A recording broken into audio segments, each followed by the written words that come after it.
Welcome to Zarnia for Games and Geekery. Once again, we are zooming in on games. I'm John Keevy, and with me is Adil Patel, otherwise known as the board game guru 77. 77. You don't look a day older than 75. Thank you, it's my shampoo. All right, and the game we're going to be talking about this episode is Star Wars Rebellion. Star Wars Rebellion. It's a two-player game. Two-player game, and that's me and you. Correct. All and I'm going to be the Empire. I don't like that. I'm going to be the Empire and I'm going to crush the rebels. But no, we're actually not going to play now. What we're going to do instead is have a little breakdown of the game, a little review of it. It's kind of a cat and mouse game. So the Empire is trying to find the rebel base, and that's the kind of underlying premise, but there's a lot more going on. Okay, and in a nutshell, what is it like? It feels to me like Star Wars in a box. So from the first time I saw the game advertised, I was like, this is something I have to play. It feels cinematic, it feels really immersive, and the kind of things that you can do as part of the game really make you feel like you're sitting in that Star Wars universe. Okay, that's awesome. So when we actually open up the box for the Star Wars in a box, this is an overwhelming amount of stuff. It's a huge amount of stuff. There's like 154 miniatures or something like that. And they're beautiful, fantastic little miniatures, including the Death Star, including of course. 2 Death Stars, maybe even 3 Death Stars. I don't know, I'm into it. Despite this, you got me playing this in under an hour. The learning curve is not as steep, is it? Correct. It looks overwhelming. There's a lot going on, but actually the movement and the mechanics are relatively simple. So it's as simple as you're going to assign your leaders. You start with only 4 leaders. You're going to assign them to either missions, or you're going to use them to move units around the board. Okay. And how does it keep things understandable to novice players? Yeah, and one of the things they do that I think really helps with that is that most of what you need to know is written on the card. So if you are trying to fulfill a mission, it tells you where you need to do it. It tells you what you need to, if there's a specific person that needs to be used for it, it'll tell you that on the card.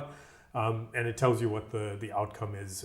And you would then sometimes have to roll dice to be able to succeed in a particular mission. And you can be opposed by your opponent. So relatively straightforward in terms of what you're actually trying to do. And then combat similarly is quite simple. It's just you're rolling dice based off of the card here tells you how many dice each unit will roll, and the dice are going to be either red or black. Okay.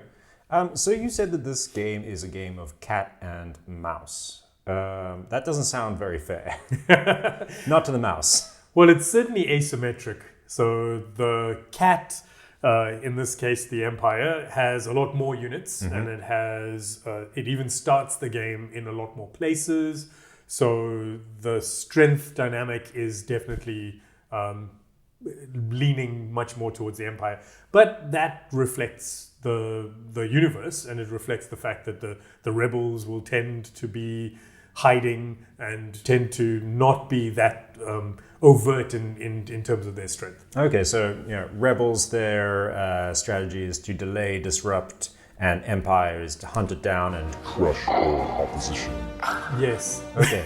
How does that affect game balance? I've played the game a number of times now, and this is a long game, so it's not for someone who's trying to play it in a half-hour game or something. This is a game that could take 5 hours, 6 hours. Okay. So it's a big time investment. Yeah, especially to sit across from your enemy. Absolutely. That's why you need a big table to keep you guys apart. But despite that, pretty much every game I've played of it, you still end up being almost, at the point that someone wins, the other player is not that far behind. So it would be within the next turn or so that person would win. Okay. So the way that they've balanced it up, and I mean from a game design perspective, it's such a difficult challenge that what they're trying to do is very different.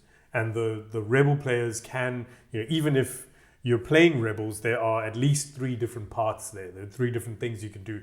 As you said, you could sabotage the Empire, try to stop them from producing in certain places.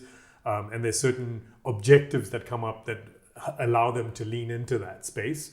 Or they could just be trying to keep moving the base. So you could almost every round, if you wanted to, you could move your base using a specific rapid mobilization card.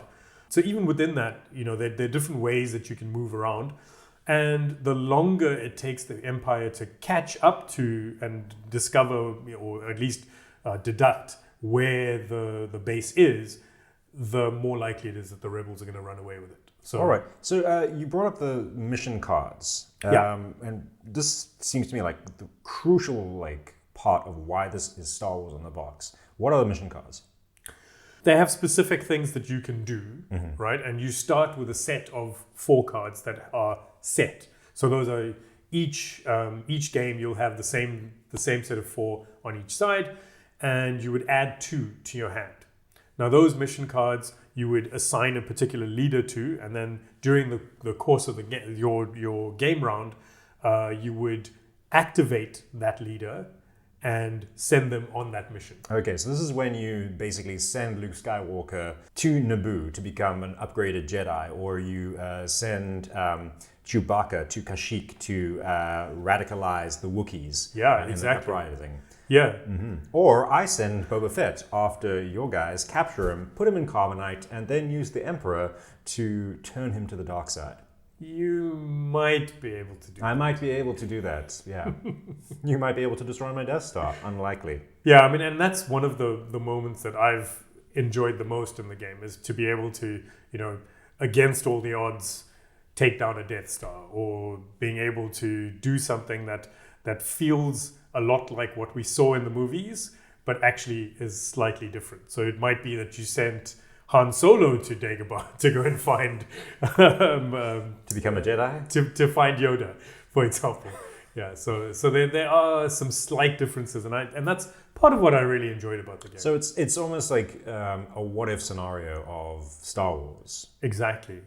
So you could have slightly different players, but similar large events. And I mean, I know that one of the things you would love to be doing is to move your Death Star around the board and take out random systems, right? They wouldn't be random. They would be all part of a careful strategy to crush all resistance. It's fine. It's a board game. You're allowed to be evil in board games. It's okay. Adil, how fun is this game?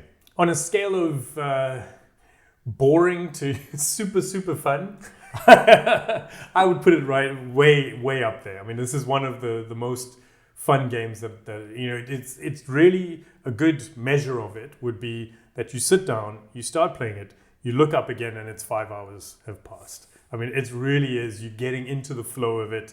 It doesn't feel like a long game, but it really is immersive. And like a great balance of tactics and drama. Absolutely. And if you have a plan right at the start of the game, that plan is not necessarily going to be played out throughout the game. So you have to adjust as you go. And so from a fun perspective, I just think the moments that are in there are so really engaging.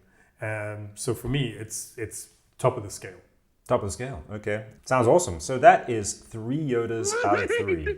Join us next episode when we have a little bit of a playthrough, showdown between the Emperor, that's me, and Luke Skywalker, that's Adil. And I crush him and turn him to the dark side in our playthrough. Maybe. Let's find out. Won't. I will. It'll be devastating. Do you see how many pieces I have? So many pieces. So please join us next episode. Like and subscribe. Thank you for joining us.